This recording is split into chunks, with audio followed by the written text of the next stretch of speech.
Walker Buehler is likely to miss all spring training games. The Chargers take the first step in addressing the salary cap, and scribes will keep trying to will a LeBron James leading Los Angeles deal into existence. Good morning. I'm James. This is your daily dose of sports and start for the greatest sports scene in the world, Los Angeles. This is the faithful Angelenos Morning Report. It is February 21st, 2024. The MLS season begins today. Not with the Galaxy, but it does begin today. So I decided to wear the Galaxy kit, even though I have absolutely no news about them to share right now. So be it.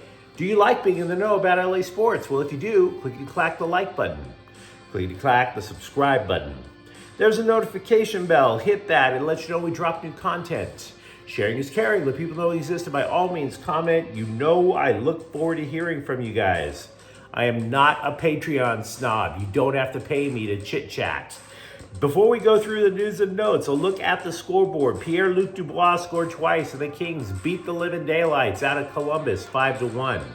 Meanwhile today, none. Go watch some AEW. Go watch Lionel Messi. Who am I to tell you how to live your life? Matter of fact, I even hope the best for you. I hope you get lucky. But let's get to the news. All this time, we've been wondering which Dodgers pitcher would be the first to miss major time due to injury. Look at the staff. Look at the Dodgers' way of doing things, their history. You know that Dodgers starting pitchers, as much as we love the team, they're just going to get mowed down like they're in a firing squad. I don't like that part of the team. It just happens. Now, I'm not trying to tell you that Walker Buehler has a new injury, but Dave Roberts said it's unlikely that Buehler will pitch in spring training at all. Why? No explanation. None. And yes, as a former newspaper reporter, I do not know how to spell in print or online. We only know what we knew before about Walker Buehler, that he was trying to hasten his return from a second Tommy John surgery so that he could take part in last year's playoffs, and then they stopped him, even though he was pitching in the minor leagues. And why did they do that? We've never been given a legit explanation as to what's going on. Now, I'm not trying to say that that Buehler's not whatever. But they are taking an abundance of precaution. So much precaution, though, that I think it's fair for all of us to assume that it's time to seriously lower our expectations regarding Walker Buehler. We have nothing to go on. We're not being told it's a new injury. All we know is he was this close to being the heir apparent to the ace of the staff, replacing Clayton Kershaw. The last we heard of him, they were thinking maybe he had a run at being the fifth starter. Now he's not going to pitch again at all in a game with no explanation whatsoever.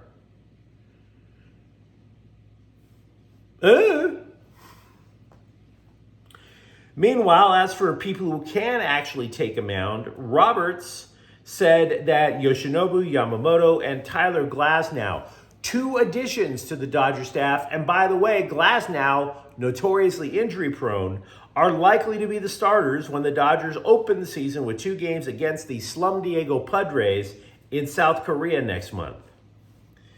Former Dodgers starting pitcher Hyun-Jin Ryu is going to return to Korea before the Dodgers do. He's signing with the KBO, the Korean Baseball Organization.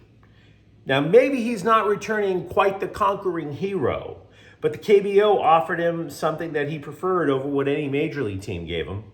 This is for a guy, by the way, who finished third in Cy Young Award voting back in 2020. The guy can pitch, and he's going back to Korea.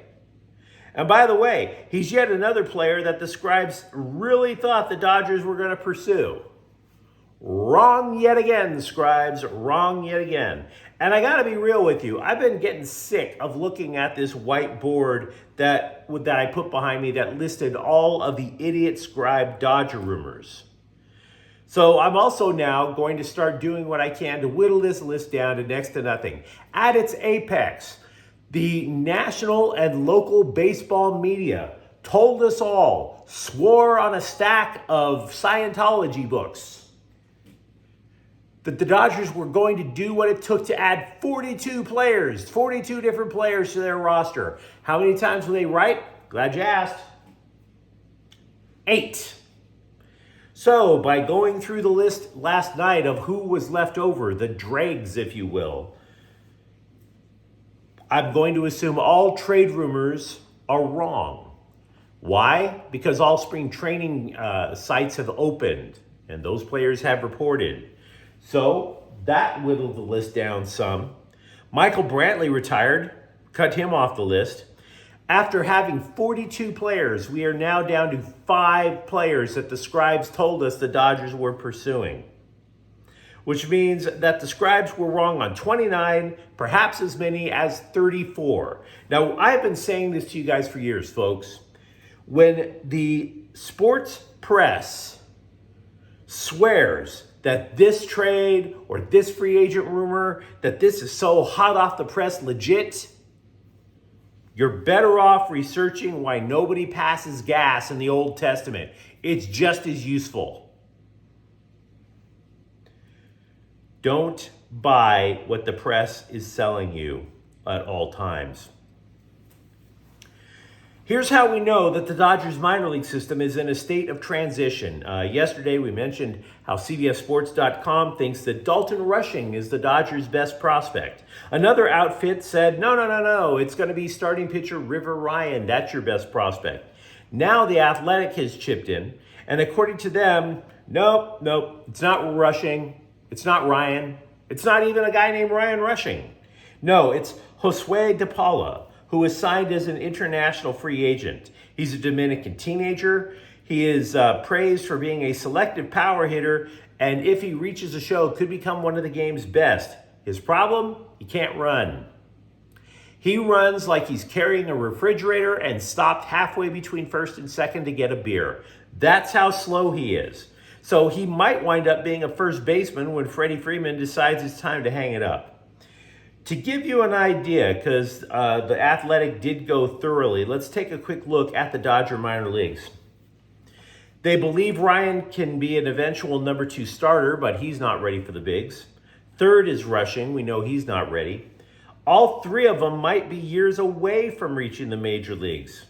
Gavin Stone comes in 4th, but he was clobbered in his major league debut, and now he's not even really considered much of a threat to crack the rotation at the start of the year. Even with the news on Buehler. Now, maybe he'll get another look at some point this year.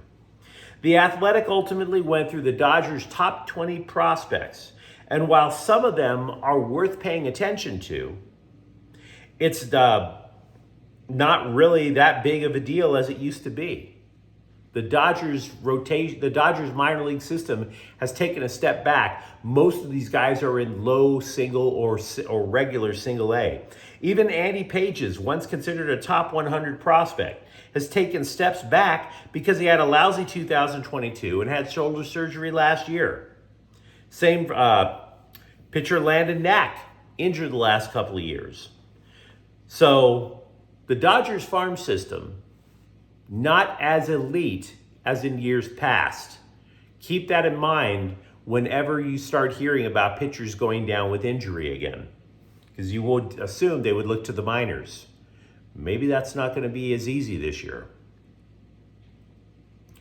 That's a lot of Dodgers news, I must say. The Chargers took baby steps to come into cap compliance yesterday. They reworked center Corey Linsley's contract. It reduces his salary for 2024 from over $11 million to the league minimum.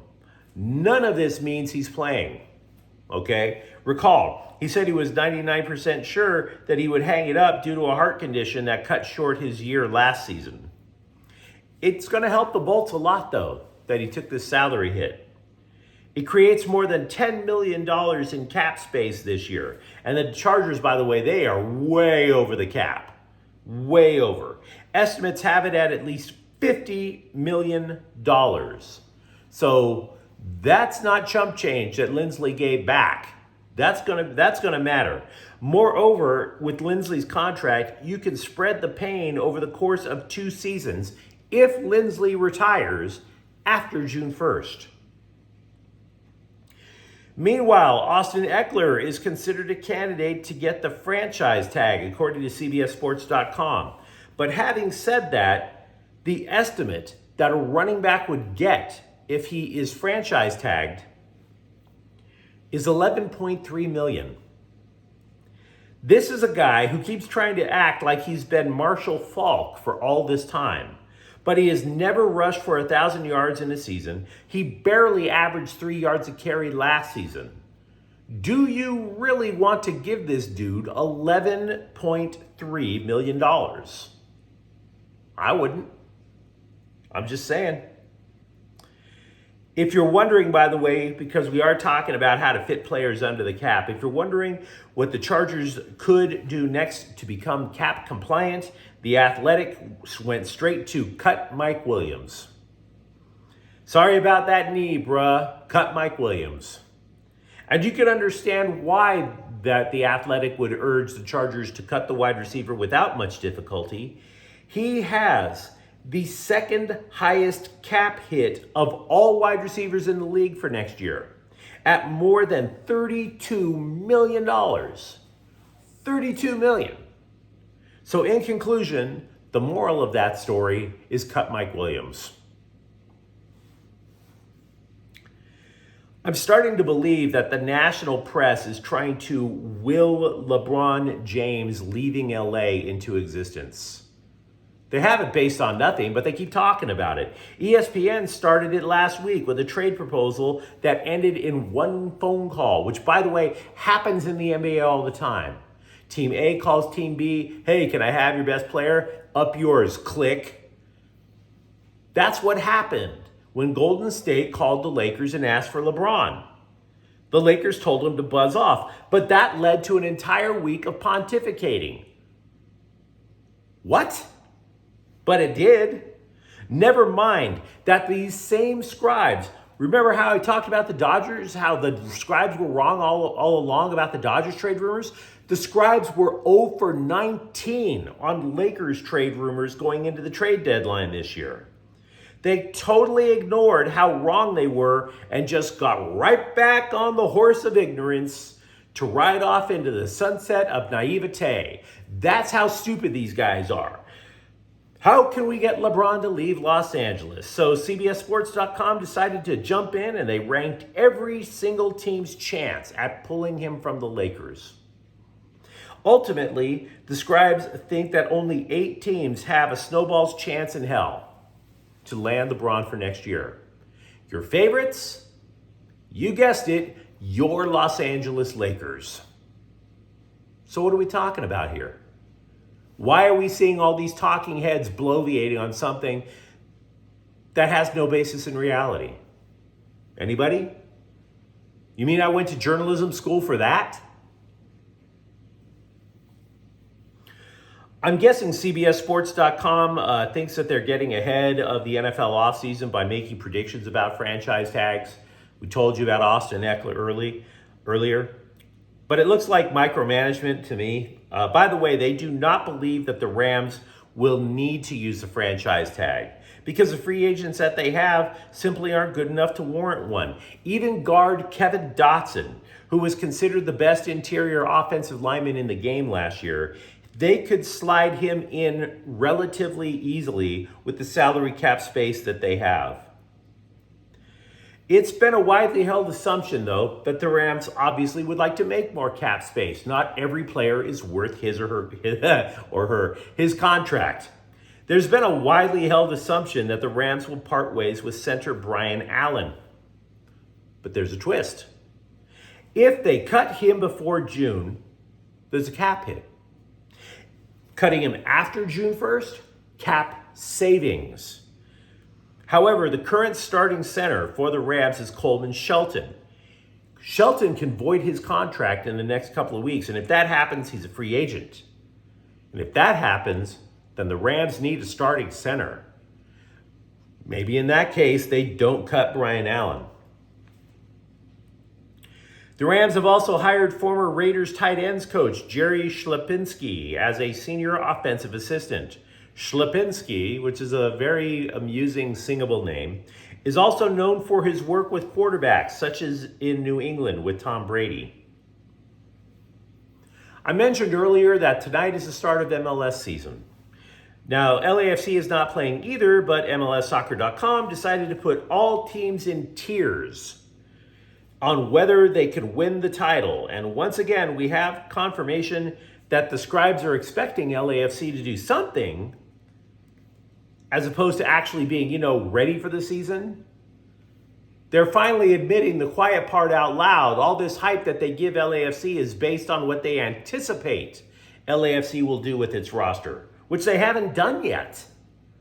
So now when you look at the roster that LAFC actually has, they're on the outside of the top 10 in the power rankings, but they are still considered elite contenders, just not trophy favorites.